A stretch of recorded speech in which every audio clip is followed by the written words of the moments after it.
So that guy I met on eHarmony? Yeah. We're out together last night and I step off a curb and snap, heel breaks right off my shoe. Oh no. So I say, hell with it, take them off so I'm barefoot, and you'll never guess. What? He leans over, takes off his shoes and socks, and now we're both... You're joking. Amazing, right? At eHarmony, you'll find someone you can be yourself with. Get who gets you on eHarmony. Sign up for eHarmony today. Finding someone that understands you is hard because you're human, and there's a lot of different humans out there.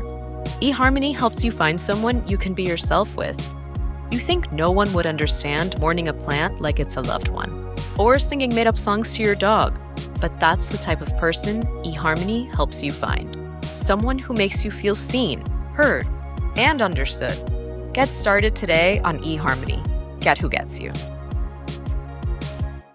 I love collecting and organizing and shelving good ideas, and I'm really good at it. But I know deep down that it's not the thing that makes my life and my future better. True philosophers aren't librarians of the mind. Let's see if we can start training for a new profession that helps us close the gap between who we're actually being and who we're capable of being. You're listening to the Health Courage Collective podcast, episode 172, Being a Librarian of Good Ideas is Not Enough. Originally published July 13th, 2022. Welcome to the Health Courage Collective podcast, the show for women who are too busy to slog through hours of generalized, inapplicable, and often contradictory health information, but too smart to ignore that a few minutes of focused attention now can prevent years of suffering in the future. I'm your host, Christina Hackett, a pharmacist who doesn't want you to live on prescriptions, a certified coach specifically trained to maximize your potential, and a compulsive learner obsessed with preventative, cutting-edge, holistic, and integrative medicine. I'm on a mission to increase your physical and mental resilience so you can fearlessly look forward to your next 40-plus limitless years. Your time is now. Let's go. Hey, and welcome to another episode. I am thrilled that you are here listening today. Thanks for being so awesome. How's your cholesterol? Are you enjoying being smarter than most people about understanding what a cholesterol lipid panel blood test really tells you and what actually predicts your risk of heart attack and stroke? Today, I want to convince you to quit your job as a librarian, unless you're an actual librarian. In that case, keep your day job. But for the rest of us, it's time to resign. I'll get to what that means in just a moment. This is something I learned from Brian Johnson of Heroic or Optimized by Heroic. If you follow his work, you'll know what I'm getting at. First, what kind of person do you think of when you think of a philosopher? Before I learned some of the awesome stuff I know now about Stoicism and ancient philosophers, I would think of a philosopher as an old guy in a button-up cardigan with elbow patches, sitting in a room full of books, contemplating different wisdom traditions. Is that what you would think of? Someone very bookish, kind of like my dad. Maybe kind of frail and sort of disconnected from reality. You know, the indoorsy type. Do you know what the term philosopher means? From philo, which means love, and Sophia, which means wisdom. Lover of wisdom. Could that be you? I would like to think of myself as someone who loves wisdom. I love learning and taking classes, and I really love books. I love putting things where they go, labeling stuff, and I like organization and order and shushing people. So I think I'd make an awesome librarian. Lovingly collecting wisdom and cataloging it and storing it in orderly rows, even dusting the shelves on occasion. It's a good life. Wouldn't that intake and storage of information be the ultimate expression of my love for wisdom?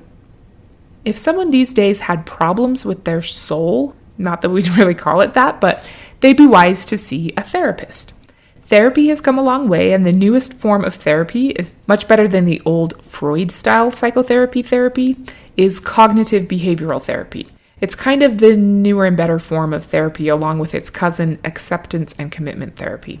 But back in the day, like 400 BC to 400 AD or so, the physician of the soul, they were really called that, was the philosopher. That was who would help you overcome and optimize. There's an integrative psychotherapist named Dr. Donald Robertson who wrote a book called The Philosophy of Cognitive Behavioral Therapy, all about how modern therapy is actually a part of an ancient therapeutic tradition that started with Socrates. The book outlines the many connections between cognitive behavioral therapy and Stoicism. In his book, he says, quote, "The ancients conceived of the ideal philosopher as a veritable warrior of the mind, a spiritual hero akin to Hercules himself.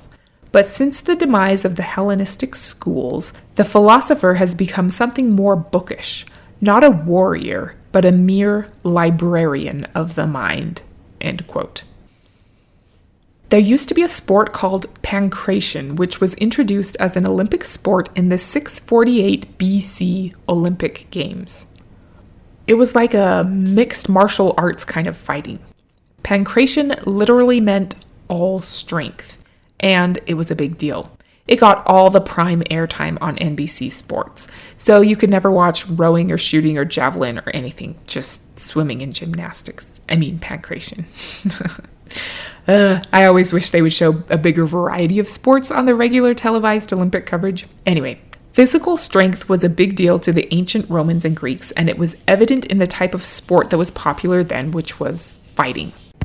Hey there, just a quick interruption to say I think the jury's still kind of out on how bad and in what way it's really bad to put aluminum on your skin, but it doesn't seem great, and I figured, why not avoid it?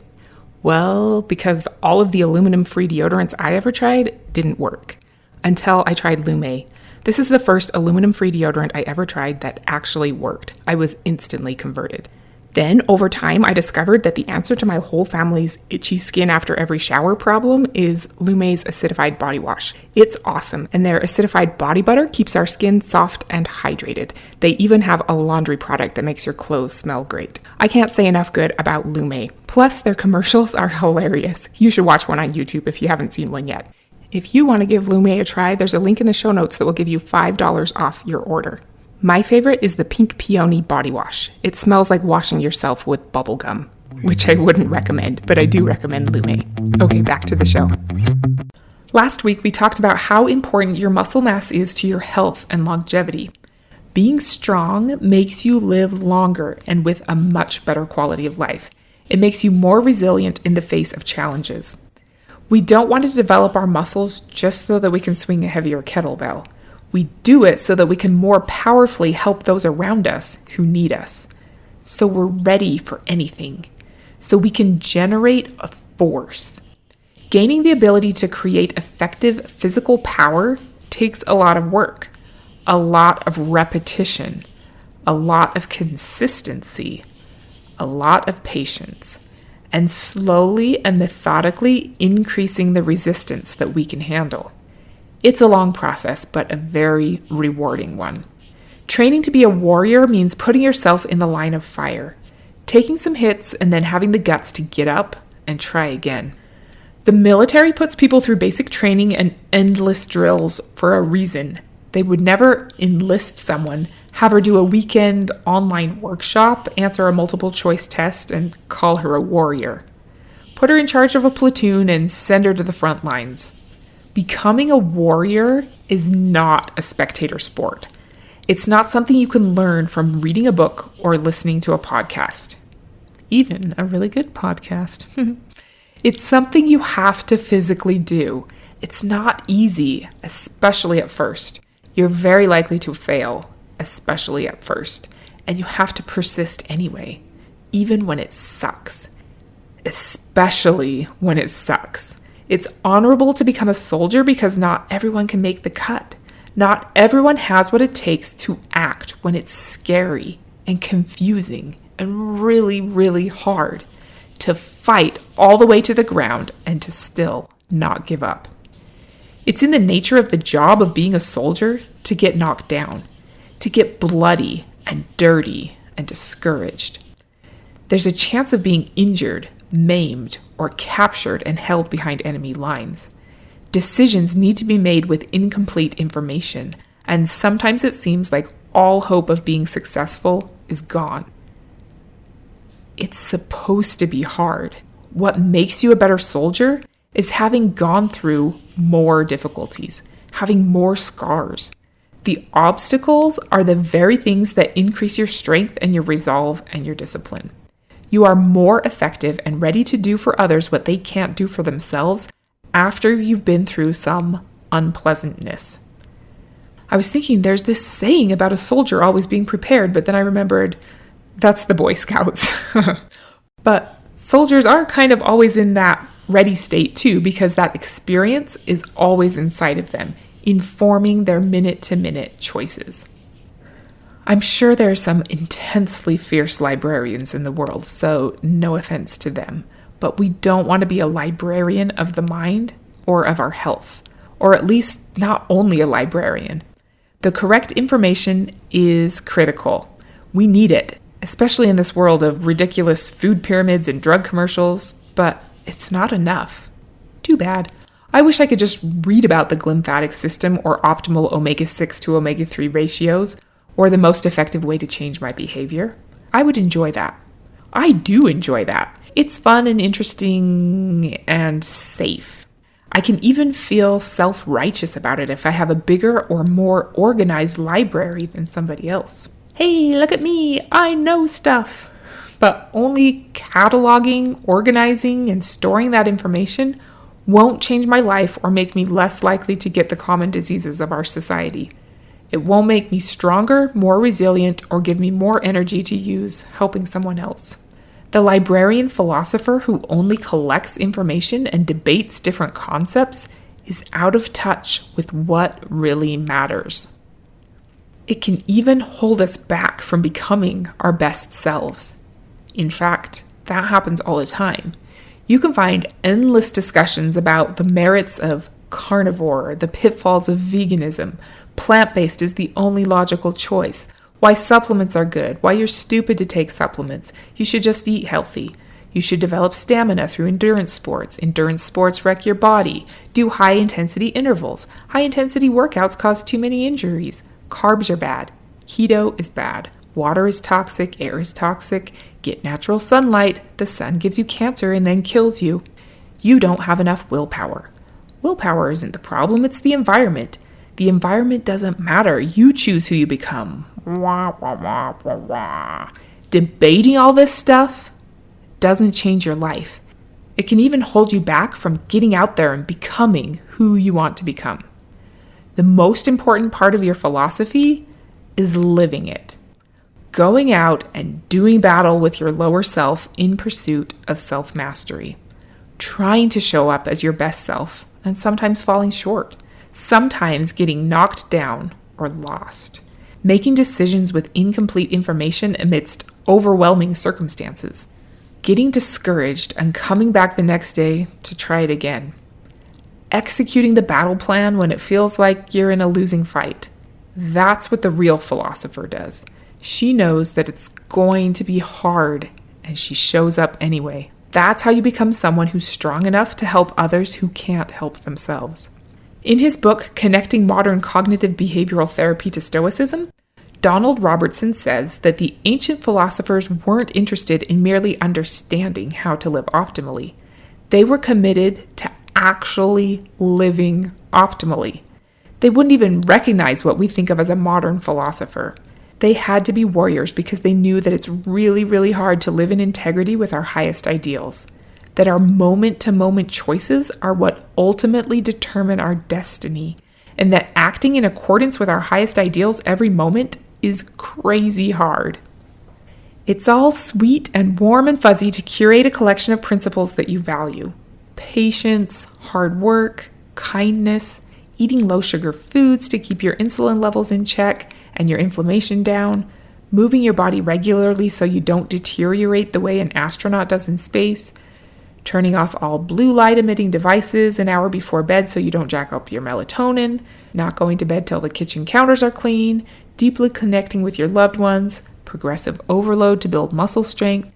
We can organize these ideas and sort them and intelligently discuss the merits of each, and even feel self-righteous for having such an admirable list of philosophies. But what about when our day doesn't go according to plan? when someone cuts us off in traffic, when someone says something deeply hurtful to us, when someone brings donuts to work, when you genuinely have a lot to do, when you feel like you deserve to watch one more episode, when you're tired, you had a hard day, you're just not up for it. Then what? Then your arena has materialized. Maybe there's a lion waiting for you in there, or a demigorgon. As much as we love her, the librarian's Dewey Decimal System isn't what we need right now. It's time for battle. Battle against our lower selves. Socrates put it this way: I desire only to know the truth and to live as well as I can, and to the utmost of my power I exhort all other men to do the same. I exhort you also to take part in the great combat which is the combat of life and greater than every other earthly conflict. Buddha says, one who conquers himself is greater than another who conquers 1,000 times 1,000 men on the battlefield. And Rumi said, the lion who breaks the enemy's ranks is a minor hero compared to the lion who overcomes himself. What is one idea that you have merely cataloged in your mind that you really need to take into combat with you instead? How might you do that? Just pick one thing, something you're really committed to. One thing that I think is super helpful is to decide to be more committed the worse you feel. This is an idea from Phil Stutz. He calls it emotional stamina. I think it changes everything. The worse you feel, the more committed you are. You can't do this with everything. Well, I shouldn't say that. You could. I believe in you. But it's easier to do it on a limited basis with one thing that's really important to you. When you know how you want to act, you can imagine being faced with that choice in a few different scenarios. When have you ditched out on doing that behavior in the past? Why? Can you imagine yourself acting heroically in that exact same situation instead? Can you imagine feeling even worse than that and still doing what you said you're committed to doing? What is the worst you could feel? How could you still follow your plan then? Imagine exactly how you'd feel and doing the thing anyway. Let's say you listen to my podcast number 28 and you've cataloged in your mind all the evidence for getting 5,650 steps a day. You know you want to do it every single day. You decide it's the one thing that you're committed to. We won't get into it now, but there's scientific evidence that shows that people who get fewer than that many steps a day are more depressed, anxious, hostile, hopeless, and sick. You know it's important, but you haven't been doing it consistently. There's lots of ways we could come at this from a behavior design perspective, which I love and think is really fun. But as far as just the emotional stamina piece goes, you could think through the times you haven't done it in the past. Why not? Maybe you had a long day. Your feet hurt from the shoes you wore at work. You were tired and felt like you deserved to just hang out on the couch and watch something fun and entertaining instead. You'll get your steps in tomorrow. If you decide that this is your thing, then you decide that the worse you feel, the more committed you are to getting the 5,650th step before the day is over. You imagine coming home with sore feet and a headache and doing it anyway. Being tired and hungry and annoyed and doing it anyway. Maybe it's raining or cold or, worse in my opinion, hot, and you do it anyway. Maybe you actually watch live TV. Does anyone do that anymore? And you'll miss part of a live broadcast of your show, but you miss it anyway. Imagine how it will feel to walk out the door feeling crappy. Then commit to all of that. Clearly, there are things you can do to make it not so torturous. Torture isn't the point. But when you're more committed, the worse you feel, you embody your warrior self and quit being a librarian. If you have goals and just receiving and sorting through information isn't enough to get you into action battling your lower self to ensure that your biological age is younger than your chronological age, then I'd love to help you design your behavior on purpose and create a fun plan that helps you stay strong and energetic for the next 50 plus years, so that you can show up more powerfully for the people you're destined to help. You are awesome. Thank you so much for being here today. I love that you're doing this work, the work that Seneca called the great combat of life. Give yourself a pat on the back right now. Reach up and do it. Next week, we're going to talk about possibly my all-time favorite thing I've ever learned for this podcast. Why is menopause a thing? Until then, quit being a librarian and don't be normal. Thank you so much for tuning into the Health Courage Collective podcast. I am truly honored that you have paid me the enormous compliment of your time and attention. I would be so grateful if you would share this podcast with someone you know and subscribe so you never miss an episode. This podcast is for entertainment and information purposes only. Statements and views on this podcast are not medical advice. This podcast, including Christina Hackett and producers, disclaim responsibility for any possible adverse events by use of information contained herein. If you think you have a medical problem, consult a licensed